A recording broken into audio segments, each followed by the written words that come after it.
Olá, queridos irmãos, amigos, todos que nos assistem. Estamos aqui começando mais um culto ao Senhor. Convido você que já é crente a orar comigo nesse instante. Senhor nosso Deus, damos graças por mais um dia em nossas vidas, por termos a oportunidade de adorar ao Senhor na beleza da sua santidade, de poder cantar hinos, louvores ao nome do Senhor. E agora, ó nosso Deus, desejamos que a palavra do Senhor fale aos nossos corações. Por isso, clamamos pela santa ação do Espírito Santo do Senhor em nossas vidas, em nossos corações, para que possamos ser por Ele constrangidos a viver de uma forma que agrade ao Senhor. Que o Santo Espírito do Senhor nos ajude a entender neste momento a sua palavra. Assim oramos no nome santo e precioso do Senhor Jesus. Amém. Boa noite, irmãos. Uma alegria muito grande estarmos aqui para louvarmos o nosso Deus. E nesse momento de pandemia, muita gente pergunta quem pode nos livrar, né? E a gente sabe que só o Senhor pode nos livrar e nos dar a solução sobre esse momento. Então nós vamos cantar Quem Pode Livrar como o Senhor. Cante com alegria no seu lar. 3, 4...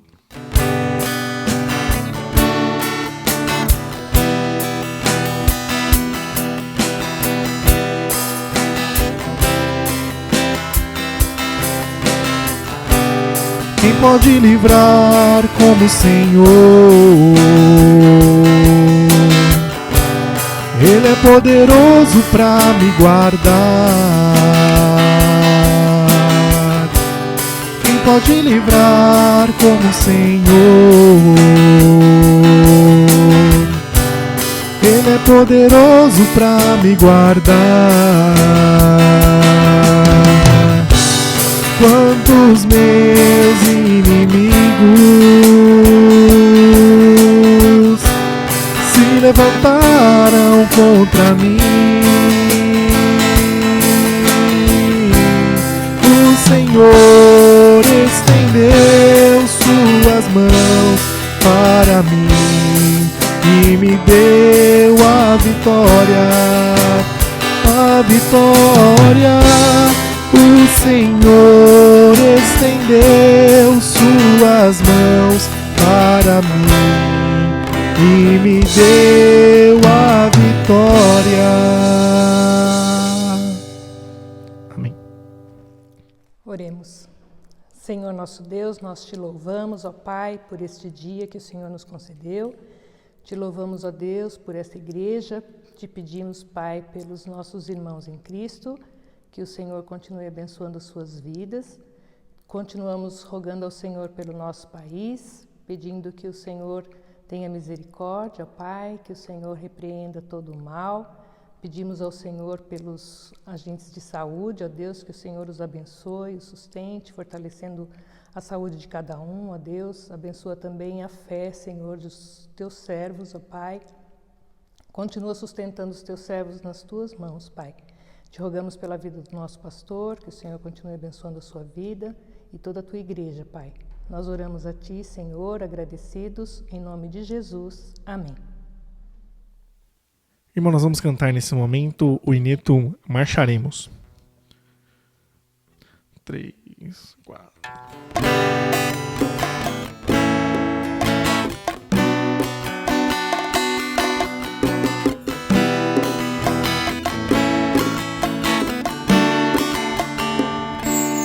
Nós queremos ouvir tua voz, teu louvor sempre esteja entre nós. Queremos ser, Senhor, mais sábios, na verdade, no amor. Marcharemos na coragem do Senhor. Marcharemos cheios de coragem, seguiremos seja onde for, embora a dor nos cerque na viagem,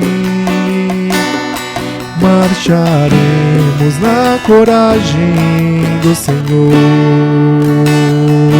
E quando a escuridão da noite descer, queremos só pela graça e fé viver, com esperança e com coragem, na alegria ou na dor, marcharemos na coragem do Senhor. Marcharemos cheios de coragem, seguiremos seja onde for, embora a dor nos cerque na viagem, marcharemos na coragem do Senhor. Marcharemos cheios de coragem, seguiremos seja onde for,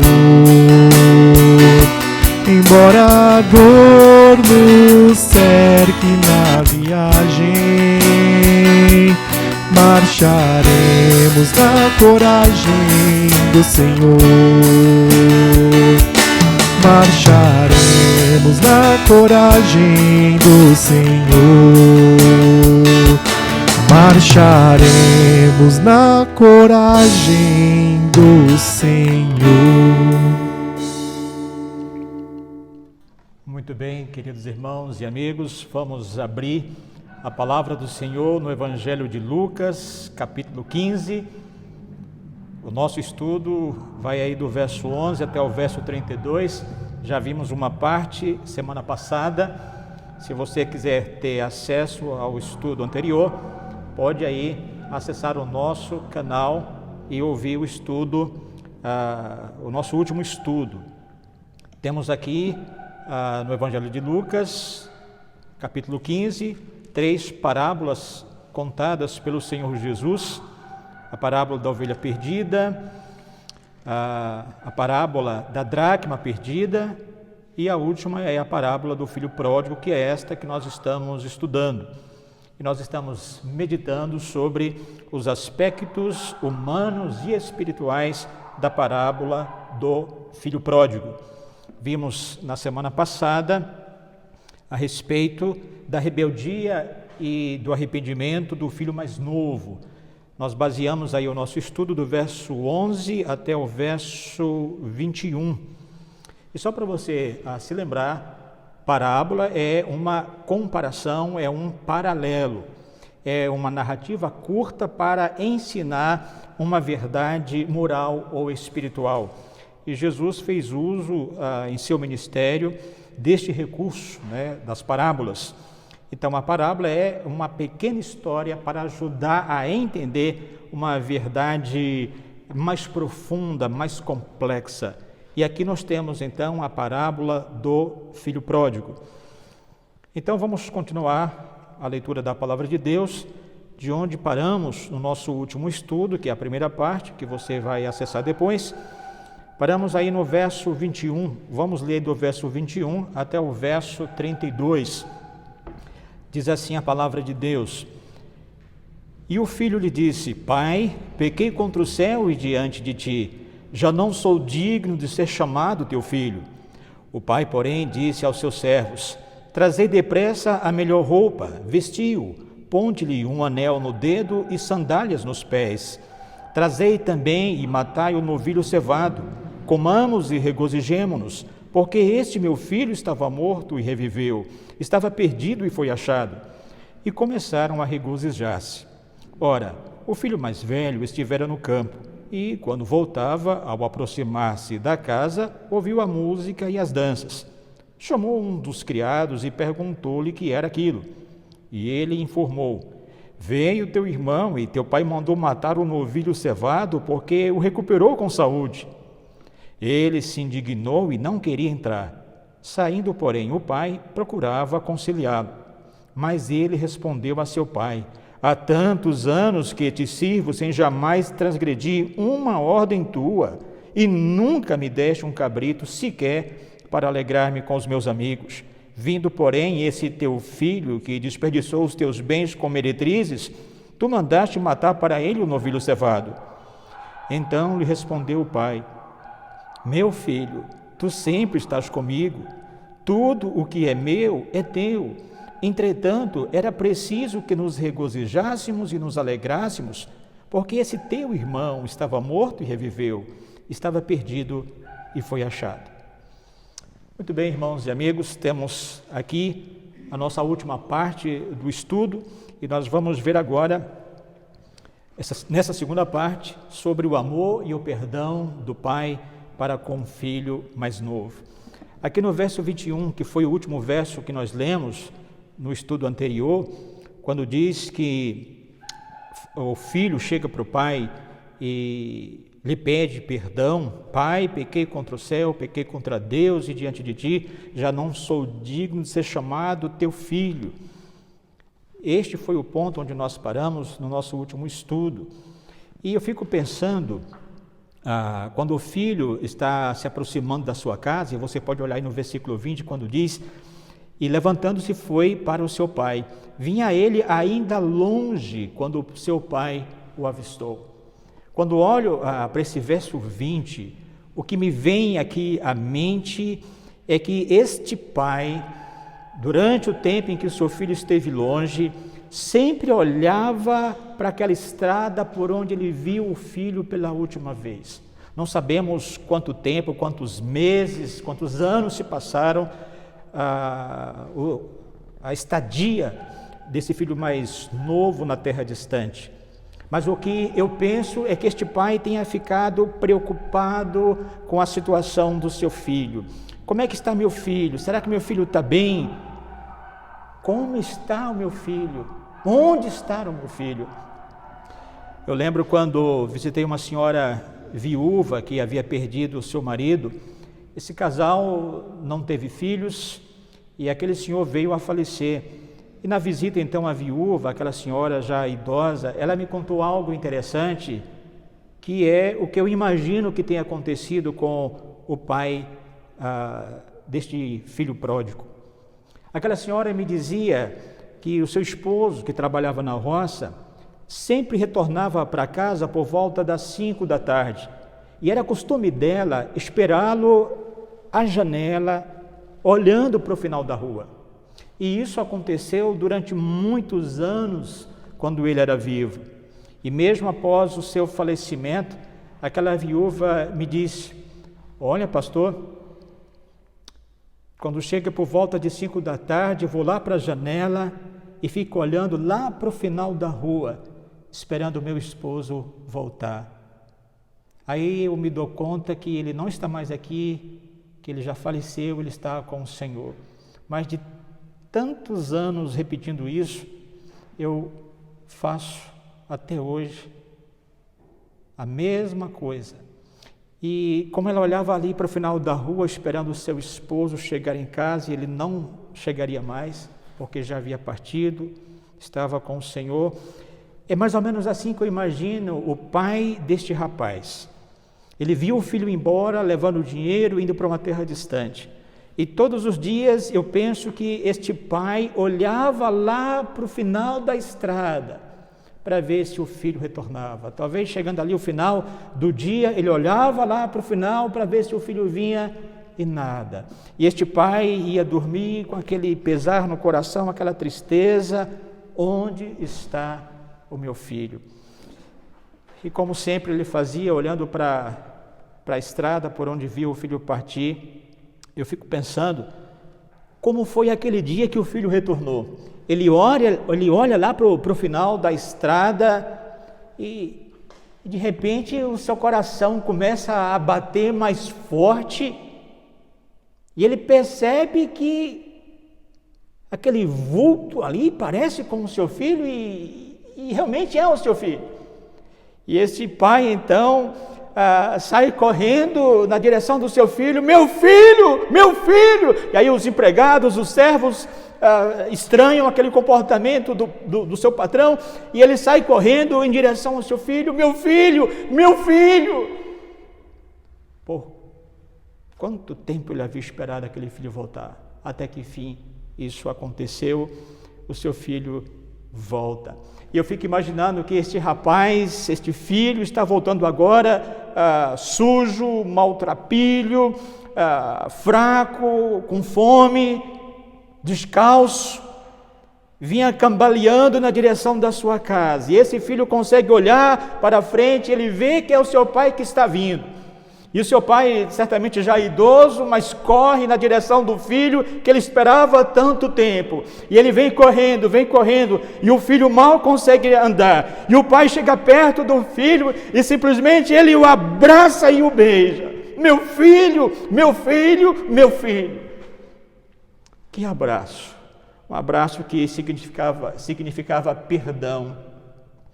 Um abraço que significava reconciliação.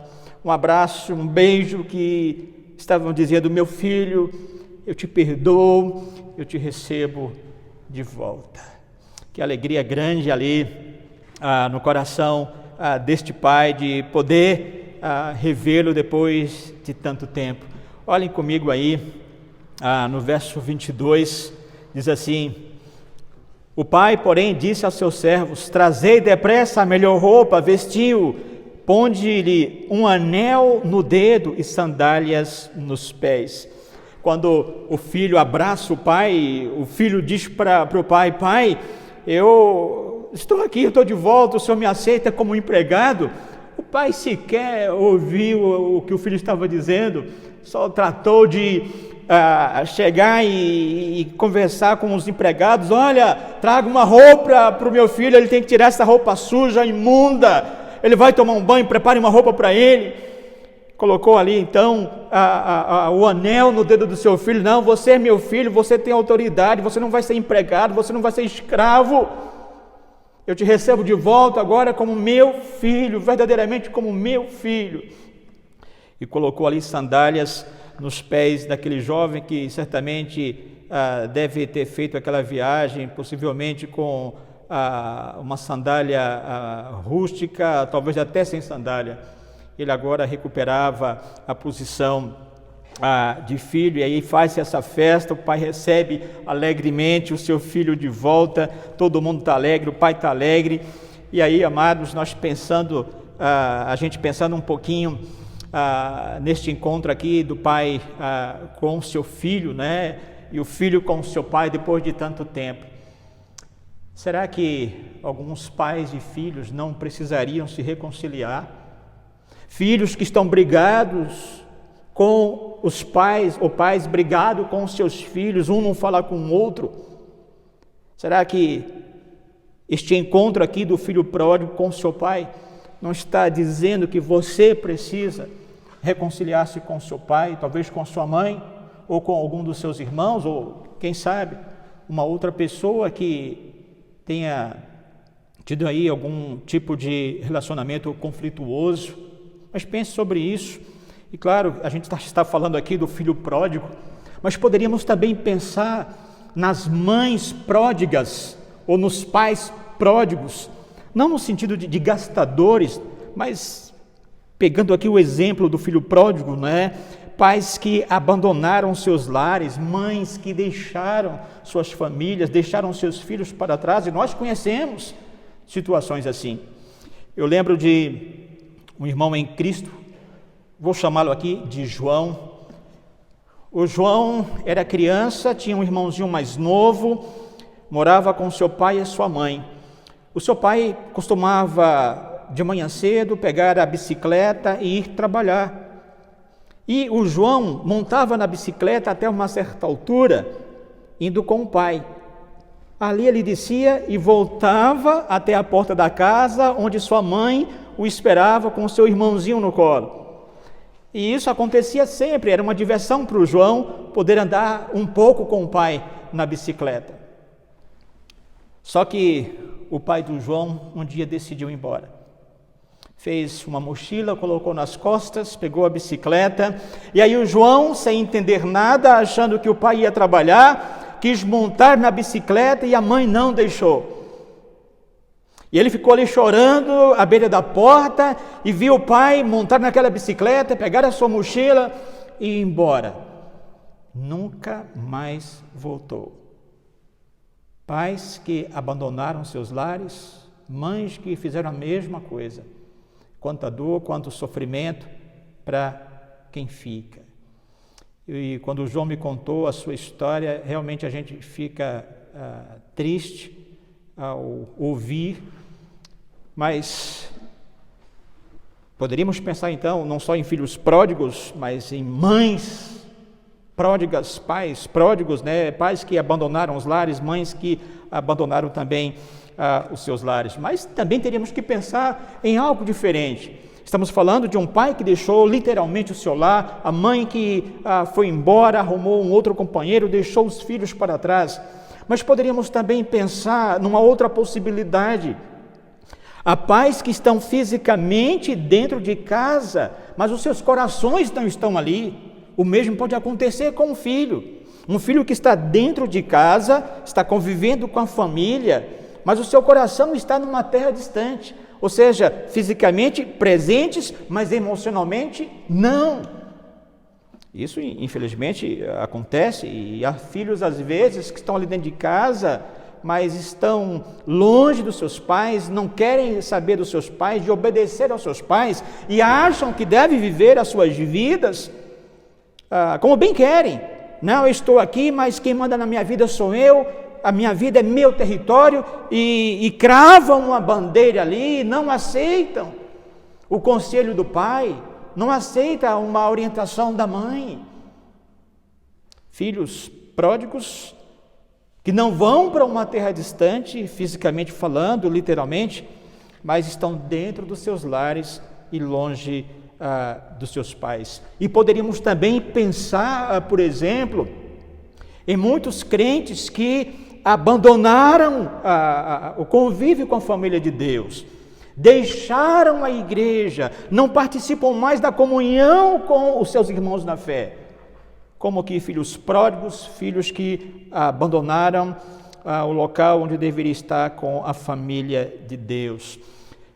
Peço a você que olhe aí no versículo 22, quando diz, o pai fala para os seus empregados: o pai, porém, disse aos seus servos: trazei depressa a melhor roupa, vestiu, ponde-lhe um anel no dedo e sandálias nos pés. E o 23, trazei também e matai o novilho cevado, comamos e regozijemo-nos, porque este meu filho estava morto e reviveu. Quando esse pai diz, o meu filho estava morto e reviveu, nós podemos pensar, talvez na sua situação que nos ouve agora, você que não creu em Jesus ainda, significa que espiritualmente você está morto, fisicamente vivo, mas espiritualmente não. Eu quero ler um verso da palavra de Deus, que diz aqui em João, Evangelho de João, capítulo 5, verso 24, em verdade vos digo, quem ouve a minha palavra e crê naquele que me enviou, tem a vida eterna, não entra em juízo, mas passou da morte para a vida. Quando você crer em Jesus, arrependido dos seus pecados, você passa de uma condição para outra, você sai da condição de morto e agora você está espiritualmente vivo, você se transforma num filho de Deus. Deus opera isso no seu coração, na sua mente. Outros dois versos que eu gostaria de ler também aqui na palavra de Deus, a Efésios capítulo 2, o verso 1, que diz: Ele, Deus, vos deu vida, estando vós mortos nos vossos delitos e pecados. Aqui diz claramente que Deus é que nos deu a vida espiritual, a nova vida, quando nós estávamos mortos em nossos pecados. Nesse mesmo trecho aí, nesse mesmo capítulo aí de Efésios 2, o verso 5 diz assim: e estando nós mortos em nossos delitos, nos deu vida juntamente com Cristo. Ou seja, a palavra diz que quando não tínhamos o Senhor Jesus, nós estávamos mortos em nossos pecados. Mas quando Deus agiu em nossas vidas e nós cremos no Senhor Jesus, nós passamos a viver a nova vida em Cristo. Eu queria que você pudesse agora comigo só lembrar que nós estamos pensando aqui sobre os aspectos humanos e espirituais da parábola do filho pródigo. Já vimos a rebeldia e o arrependimento do filho mais novo, vimos agora sobre o amor e o perdão do pai para com o filho mais novo, e vamos ver agora a nossa última parte deste estudo, que é o orgulho e a obstinação do filho mais velho. Veja aí comigo os versos 25 e 26, diz assim: ora, o filho mais velho estivera no campo, e quando voltava, ao aproximar-se da casa, ouviu a música e as danças. Chamou um dos criados e perguntou-lhe o que era aquilo. E ele informou: veio teu irmão e teu pai mandou matar o novilho cevado, porque o recuperou com saúde. Pense aqui neste rapaz, que talvez estivesse ali supervisionando a fazenda, os negócios, a propriedade do seu pai. E ele aproxima-se da casa e vê aquele barulho, as músicas, enfim, ele: o que está acontecendo aí? É uma festa. Festa? É. Teu irmão voltou. Voltou? Nós podemos pensar assim que este filho mais velho, ele tinha lá suas qualidades.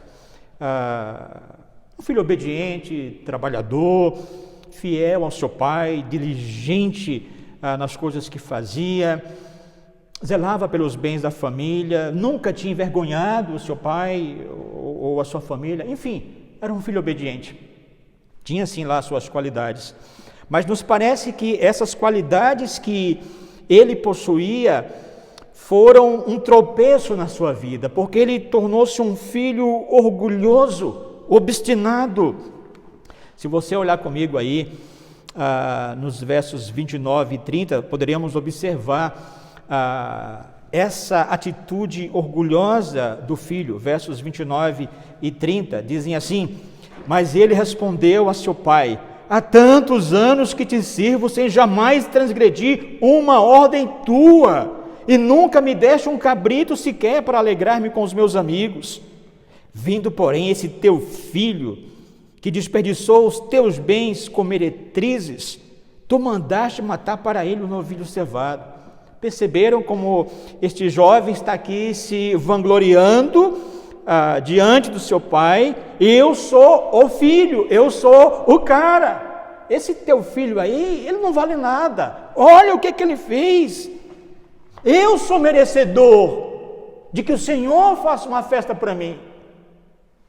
E aqui a gente percebe esse filho jogando na cara do seu pai, no rosto do seu pai: esse teu filho gastou o dinheiro da nossa família, não trabalhou esse tempo todo.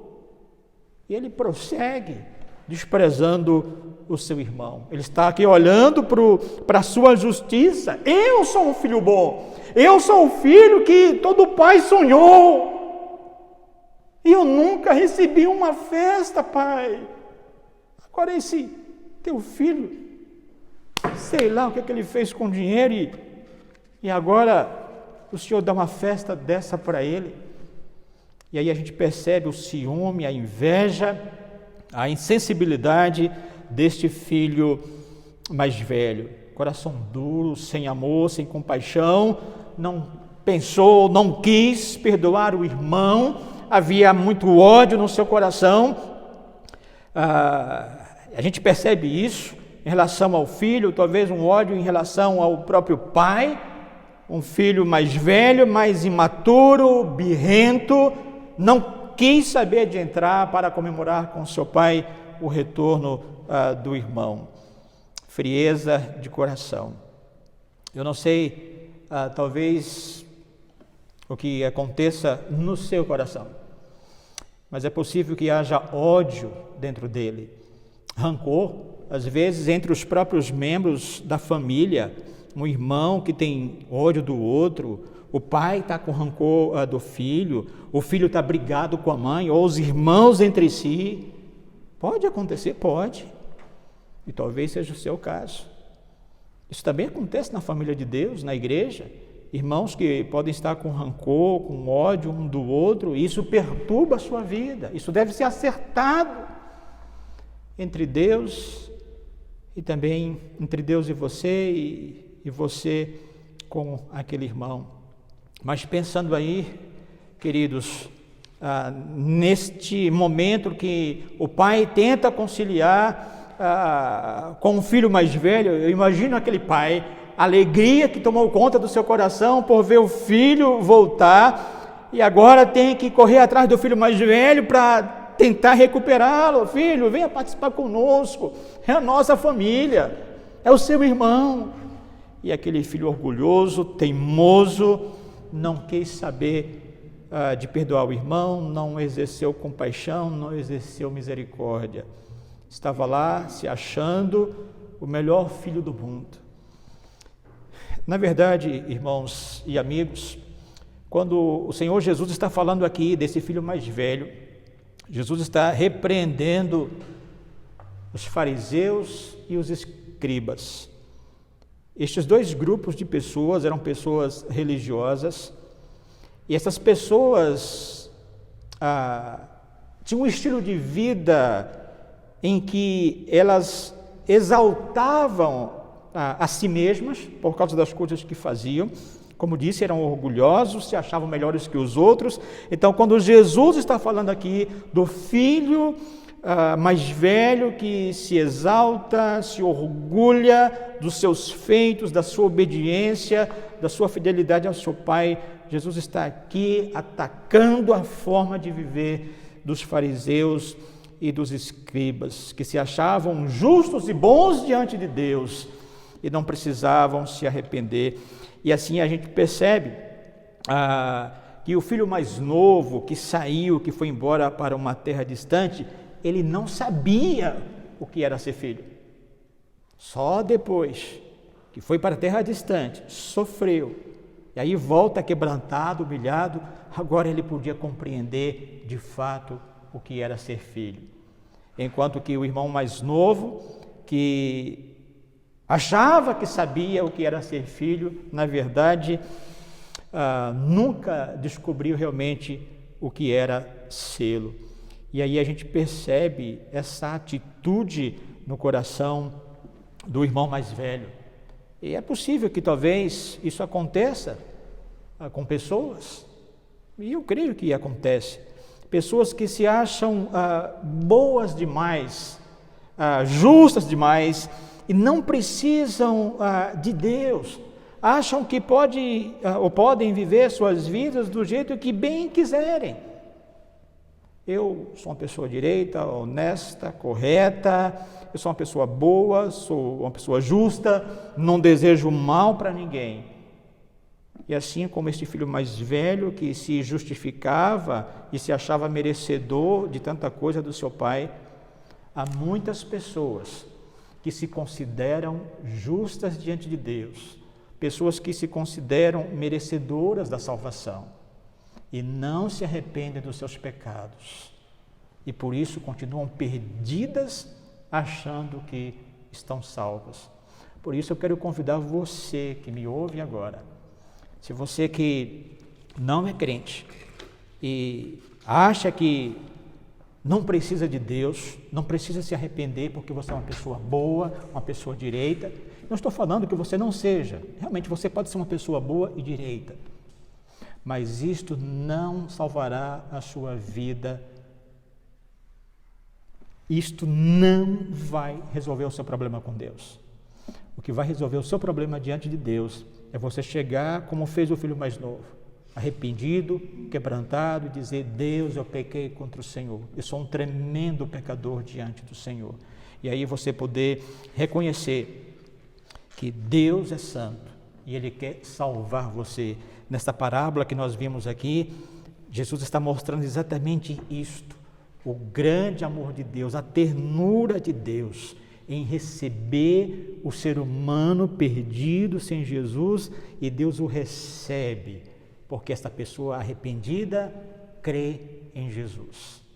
E você precisa fazer isso, crer em Jesus como seu Salvador. E quando isso acontecer, Deus vai perdoar os seus pecados e vai recebê-lo como filho, porque a palavra de Deus diz lá no Evangelho de João, capítulo 1, verso 12: mas a todos quantos o receberam, deu-lhes o poder de serem feitos filhos de Deus, a saber, aos que creem no seu nome.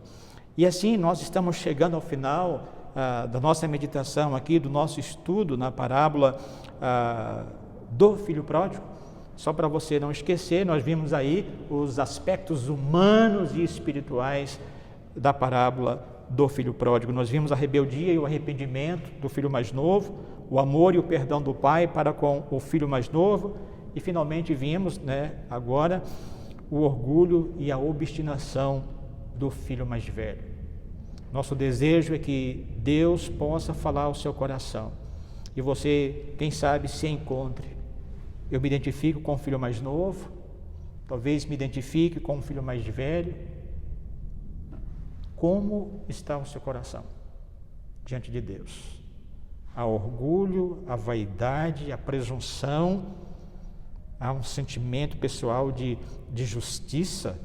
Eu sou bom, eu sou merecedor, não vou me humilhar diante de Deus. Se você estiver agindo assim, é uma atitude errada, e o nosso desejo e oração é que você possa arrepender-se, quebrantar-se diante de Deus, e como um filho mais novo, Pai, pequei contra o Senhor. Deus, pequei contra o Senhor. Sou um tremendo pecador diante do Senhor. E aí, arrependido, você possa crer em Jesus.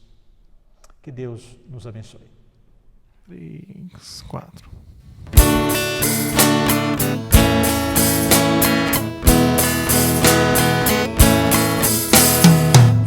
Eu perdido pecador, longe do meu Jesus, já me achava sem vigor, a perecer sem luz. Meu estado Cristo viu, dando-me sua mão, e salvar-me conseguiu da perdição. Cristo me amou e me livrou, o seu imenso amor me transformou.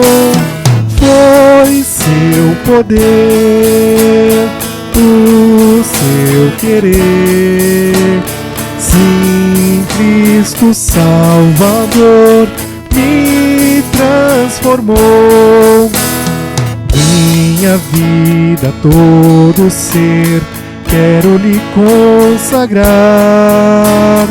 A seu lado vou viver, o seu amor cantar, a mensagem transmitir aos que perdidos são.